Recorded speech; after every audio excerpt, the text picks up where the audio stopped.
Welcome back. Okay, today I'll be talking about a very, very important topic.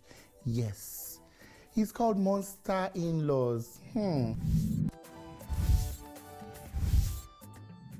Let's start from the wedding. You know, during the traditional wedding and even during the white wedding, when they exchange their vows and everything, they invite both parents to come and just let them go. Yes, it's for better, for worse. It's between the man and the wife, you know, and everything. Let them live in peace. You have done your own. They have done their own. Let them stay in peace. But down the line, after a month, 2 months, you start seeing all the wahala that they get from parents, most especially mothers. Now, let me just clear this.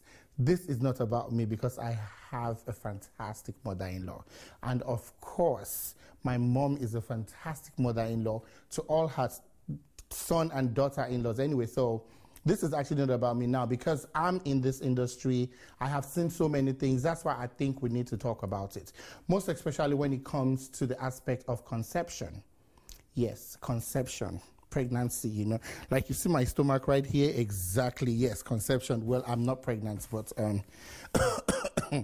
anyway, we're going to come to that topic. Maybe men should at least let God even transfer pregnancy on men for them to understand what it is like to be pregnant, so they can help their wives when they are pregnant down the line. Okay, so pretty much you find out that so many people down the line, once they get married, once their parent-in-laws starts to meddle in their affairs, they start having problems.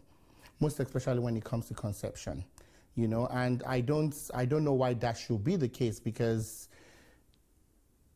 it's either coming from the man's side or it's coming from the woman's side, but most of the time, they always put the blame on the women. Oh, why are you not pregnant yet? When are you giving us a baby? When are you giving us a child? When are you this? When are you that? But it's too much pressure you're putting on the poor girl. Not even when you don't even have the faintest idea if they have decided they want to start making babies. Most people get married and they want to wait 2 years down the line, 3 years down the line before they start having children.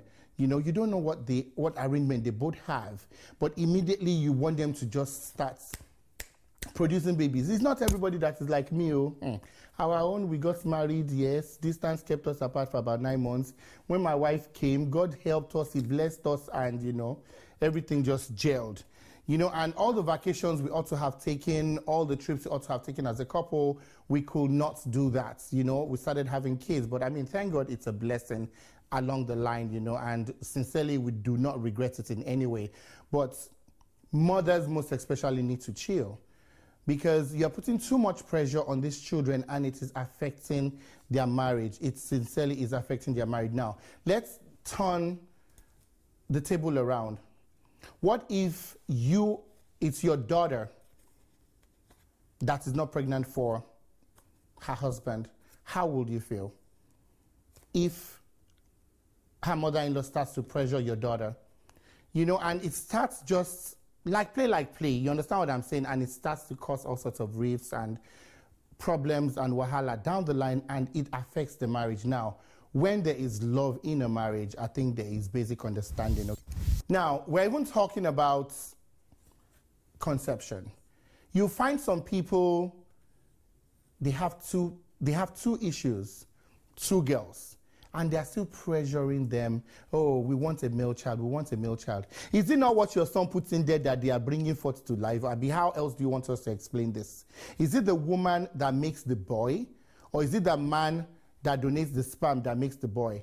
You know, because from biology, even if I'm not a doctor, I know there is chromosomes when it comes to dealing with this making babies. There's XX and there's XY. So mothers, please realize it's what your son deposits there that brings forth the boy, okay? And we should just even be thankful to God. I just think some mothers are ungrateful, and that's just the truth. Some people are out there looking for children. They do not have one. Now, you have 2. You are saying because they are girls. What is the possibility that if the boy comes, it's going to be better than the girls? Or what makes a male child better than the female child? Yeah, some of you will say, oh, shut up because you have 2 girls and a boy. Well, I give glory to God. I mean, I had a boy, but if we had another girl, that is it, because there are 1,001 people out there looking for a child. Okay? And one thing that is most important in marriage, in childbearing, conception, and all this thing is, as long as you have a healthy child, that's most important. You need to see people that have kids. I'm not going to go into that. Yes, because it's very, very important when you have children and the children are healthy. That is the number 1 blessing, okay? Number 2, if you can conceive and have a child, that is another blessing. So many people, it is not their doing. It's not by themselves, okay? It's just what God has in store for them. And I believe none of them, because even in the Bible, there is no barren woman, it's not recorded. So they will have children. So leave these people alone and stop disturbing them. Okay? Leave them alone. Mother-in-law and son-in-laws. One thing I prayed for before getting married is I prayed to God to give me a wonderful mother-in-law, one that would love me, one that I will love, because I have seen so many things. I have been at traditional weddings that parents from both sides don't talk to each other. And they still went ahead and married the children.